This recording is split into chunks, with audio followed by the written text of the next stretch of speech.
मिथिला की धरती पर प्रसिद्ध कथावाचक राजनंदिनी किशोरी जी की आने की बारी है। सीतामढ़ी के मोहनपुर में उनके स्वागत की हो रही जोरदार तैयारी है। नमस्कारम, नमो मिथिला में आपका स्वागत है। हम अभी मौजूद हैं सीतामढ़ी जिले के मोहनपुर के गिट्टी प्लांट में। यहाँ 5 मार्च से प्रसिद्ध कथावाचक राजनंदिनी किशोरी जी के कथा का आयोजन होना है। नमो मिथिला आप लोगों से अपील करता है कि आप ज़्यादा से ज़्यादा संख्या में आकर के कथा का आनंद लें और 11 वर्षीय कथावाचक के कथा को सुने। सीतामढ़ी शहर के मोहनपुर बाजार स्थित गिट्टी प्लांट में 5 मार्च मंगलवार से संगीतमय श्रीमद् भागवत महापुराण कथा ज्ञान शुरू होगी। कथा वाचन वृंदावन धाम के प्रसिद्ध कथावाचिका श्री राजनंदिनी किशोरी जी करेंगी। कथा 7 दिनों तक चलेगा। इसको लेकर तैयारी जोर शोर से चल रही है। श्रद्धालुओं के बैठने के लिए भव्य पंडाल बनाया जा रहा है। वहीं कथावाचिका के लिए भव्य मंच बनाया जा रहा है। कथा में वृंदावन की अद्भुत झांकी का नजारा दिखाया जाएगा। कथा में लोगों की बड़ी भीड़ जुटने की उम्मीद है। कथा को लेकर आसपास के लोगों का उत्साह चरम पर है। लोग कथा सुनने को लेकर बहुत उत्साहित है। भीड़ के नियंत्रण को लेकर व्यवस्था को चाक चौबंद किया जा रहा है। व्यवस्थापक महंत राम प्रवेश दास ने कहा कि सीतामढ़ी में राजनंदिनी किशोरी जी पहली बार आ रही हैं। जिले में इस तरह का यह पहला आयोजन हो रहा है। कहा कि सनातन संस्कृति को लोग गहराई से जान सके, इसलिए यह आयोजन किया जा रहा है। भगवान श्री कृष्ण सनातन के आराध्य और पूज्य हैं। आज के युवा पीढ़ी को उनके बारे में गहराई से जानने की जरूरत है। कहा कि 5 मार्च से विशाल कलश शोभा यात्रा के साथ यज्ञ की शुरुआत होगी। 7 दिनों तक माहौल संगीतमय और भक्तिमय बना रहेगा। अध्यक्ष कुश कुमार सिंह ने कहा कि श्रद्धालुओं को किसी तरह की परेशानी न हो, इसके लिए व्यापक तैयारी की जा रही है। कथा के साथ लोग भंडारा का भी आनंद ले सकेंगे। लोगों के हर सुविधा का ध्यान रखा जाएगा।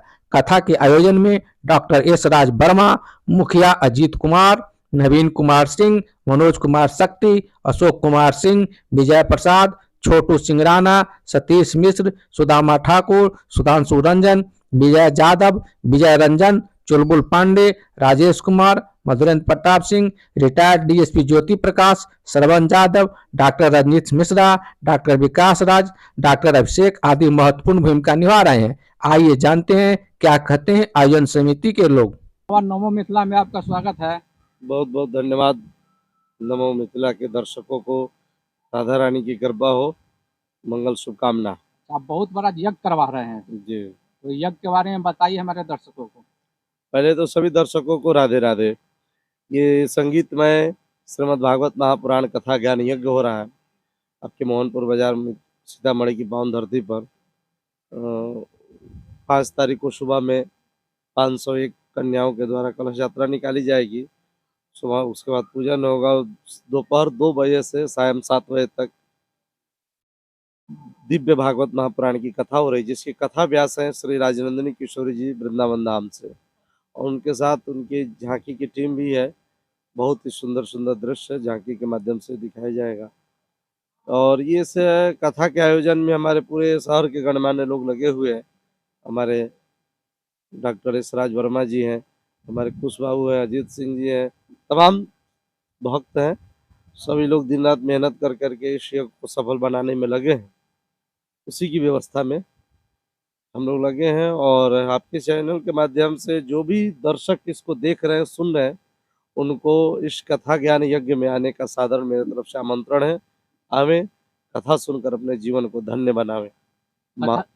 कथा में तो भीड़ बहुत उमड़ेगी, तो लोग जो आएंगे उनके लिए क्या व्यवस्था है?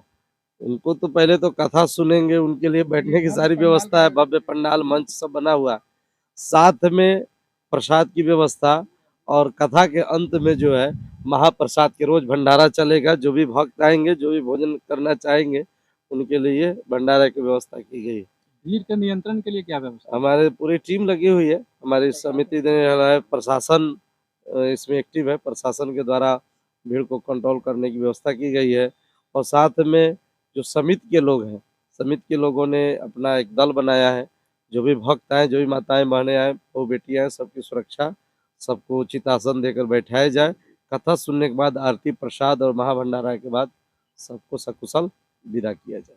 जी, आपका बहुत बहुत धन्यवाद। महंत राम प्रवेश दास, श्री अयोध्या धाम। तो डॉक्टर साहब, पहले आप हमारे दर्शकों को अपना परिचय दीजिए। मेरा नाम डॉक्टर यशराज वर्मा हुआ।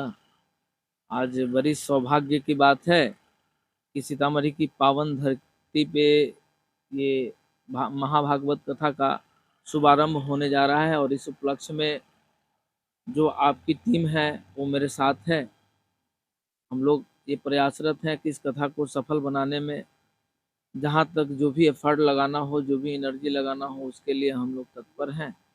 और मुझे सुन रहे जितने भी दर्शक हैं उन सब लोगों से यह आग्रह है कि कथा को श्रवण करने का बहुत ही पावन मौका है और सब लोगों को यह साथ साथ निमंत्रण भी है कि कथा 5 से शुभारंभ होने वाली है।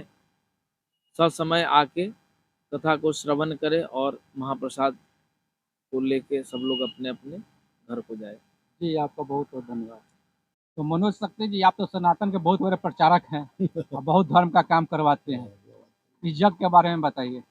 ये माँ जानकी के धरती पर बहुत सौभाग्य की बात है कि भागवत कथा का रसास्वादन यहाँ होने जा रहा है मोहनपुर बाजार के पास गिट्टी प्लांट में, जो 5 तारीख से 11 तारीख तक दिन के दोपहर से संध्या 6 बजे तक चलेगा। इस कथा की वाचिका जो है वह बहुत ही कम उम्र की मात्र 11 वर्षीय कथावाचिका है जो इस कथा को वाचन करेंगी। हम सभी सनातनियों से अनुरोध करेंगे कि इस कथा में आकर इस कथा को सुने और पुण्य के भागी बने। लाभकारी कथा है, इसलिए आप लोग आइए इस कथा में और जया किशोरी जी के कथा का रसास्वाद करें। जी आपका बहुत बहुत धन्यवाद। धन्यवाद। कुमार सिंह, सीतामढ़ी माँ सीता की धरती पर जन्मे और मैं अपने आप को बहुत सौभाग्यवान मान रहा हूँ कि महाभागवत कथा के आयोजन में मैं भी एक सदस्य के रूप में यहाँ कुछ अपना योगदान दे रहा हूँ और एक बहुत बड़ी ईश्वर की देन है कि हम लोग अयोध्या एक दर्शन के लिए, रामलला के दर्शन के लिए पहुँचे थे और उस समय हमारी महंत जी से मुलाकात हुई और मुलाकात के दरमियान में हमारे साथ अजीत जी जो रामनगरा प्रेजेंट मुखिया भी हैं, हम दोनों आदमी साथ थे और उसी दरमियान महंत जी से हमारी मुलाकात हुई और बातों बातों में ईश्वर की कुछ कृपा हुई कि हम लोगों ने इस कथा का माँ सीता के धरती पर करवाने का एक विचार आया और उस विचार को हम लोगों ने जमीनी स्थल पे देने के लिए यहाँ जो भी समिति के हमारे सदस्य हैं सबको मैं आभार प्रकट करता हूँ कि मेरे को वहाँ से लौटने के बाद जब इस चीज़ की चर्चा इन लोगों के साथ की गई, सभी लोगों ने हृदय से इस कथा को आगे आचार प्रचार करने में मुझे सहयोग प्रदान की। इसके लिए मैं अपने सारे सहयोगी को आभार प्रकट करता हूँ। साथ साथ इस कथा में जितने भी हमारे दर्शक आएंगे इस कथा को सुन करके ईश्वरीय जो भी शक्ति है उसको प्रदान अपने अंदर करें और मैं लोगों से भी अपील करता हूँ कि इस कथा में अपना आए, अपना बहुमूल्य तन मन धन सारे से सहयोग करें क्योंकि ईश्वर की बहुत बड़ी कृपा है कि हमारे शहर में माँ सीता के धरती पे इतनी बड़ी महाकथा का आयोजन किया जा रहा है। धन्यवाद। जी आपका बहुत बहुत धन्यवाद। धर्म से जुड़े खबरों को देखने के लिए हमारे चैनल नमो मिथिला को लाइक करें, कमेंट करें, शेयर करें, हाँ सब्सक्राइब करना ना भूलें। सब्सक्राइब कर अपना आशीर्वाद जरूर दें। जय सनातन, जय मिथिला।